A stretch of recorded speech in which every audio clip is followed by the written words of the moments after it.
इन दिनों भगवान शंकर के भक्तों से घिरा हुआ है केदारनाथ धाम। भगवान के जय घोष के अलावा कोई दूसरी बात श्रद्धालु सुनते हैं तो वो बम बम भोले का उद्घोष है। और साथ ही वो केदारनाथ धाम के प्रति प्रधानमंत्री नरेंद्र मोदी के विजन और परिश्रम की तारीफ कर रहे हैं।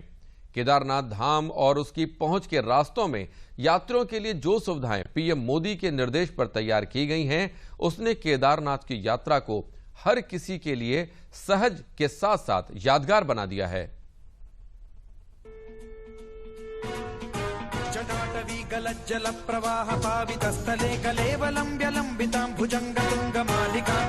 श्री केदारनाथ धाम इन दिनों बाबा केदार के भक्तों के जयघोष से गुंजायमान है।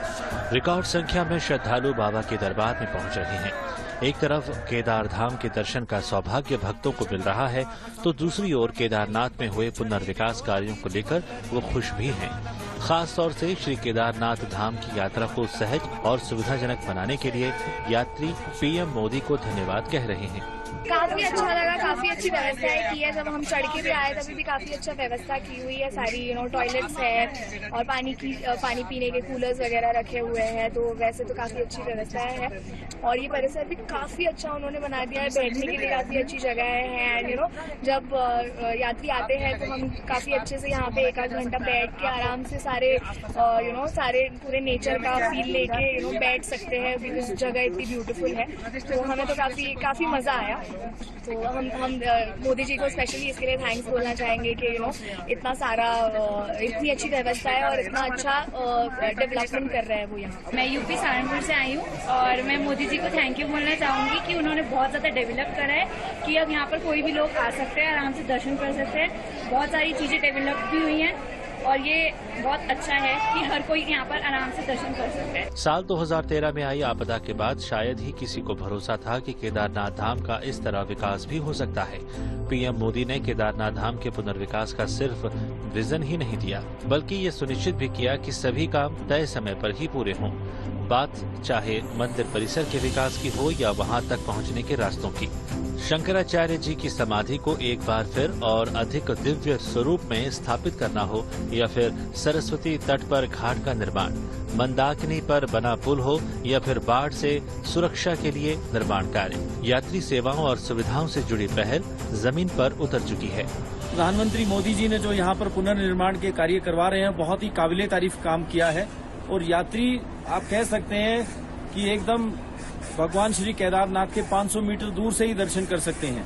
और जो रैंप बनाया है, जो यहाँ पर सीढ़ियां बनाई है, वो बहुत ही बढ़िया तरीके से है और उस पर चलना इतना आसान है कि कोई भीड़ भाड़ नहीं होती। और जब आप केदारनाथ मंदिर में पहुंचते हैं तो आपको एहसास होता है कि वाह, बहुत ही बढ़िया काम किया है हमारे मोदी ने, क्योंकि जो केदारनाथ मंदिर का जो परिसर है, वहाँ पर जब शाम को आरती होती है तो वहाँ पर हजारों लोग एक साथ खड़े होकर आरती का आनंद ले सकते हैं। I am coming from the USA, from California for the दर्शन इन केदार।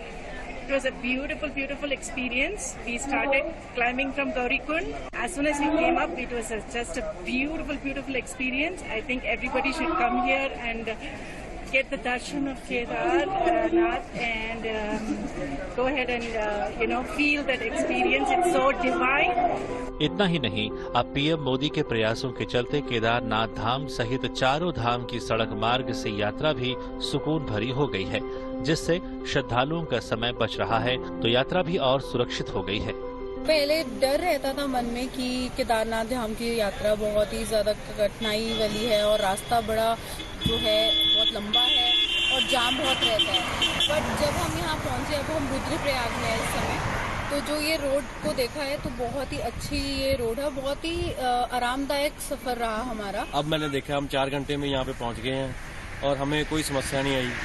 और हमने रास्ते में भी देखा काफी और काम चल रहे हैं। और हम इस ऑल वेदर बोर्ड के लिए प्रधानमंत्री नरेंद्र मोदी जी का तहे दिल से धन्यवाद करते हैं। पीएम मोदी की कोशिशों से श्रद्धालुओं के लिए बनी व्यवस्थाओं के चलते केदारनाथ धाम का तीर्थाटन अब कष्ट से मुक्त हो गया है और भक्तों को भोले बाबा के चरणों में लीन होने का सुखद अनुभव मिल रहा है।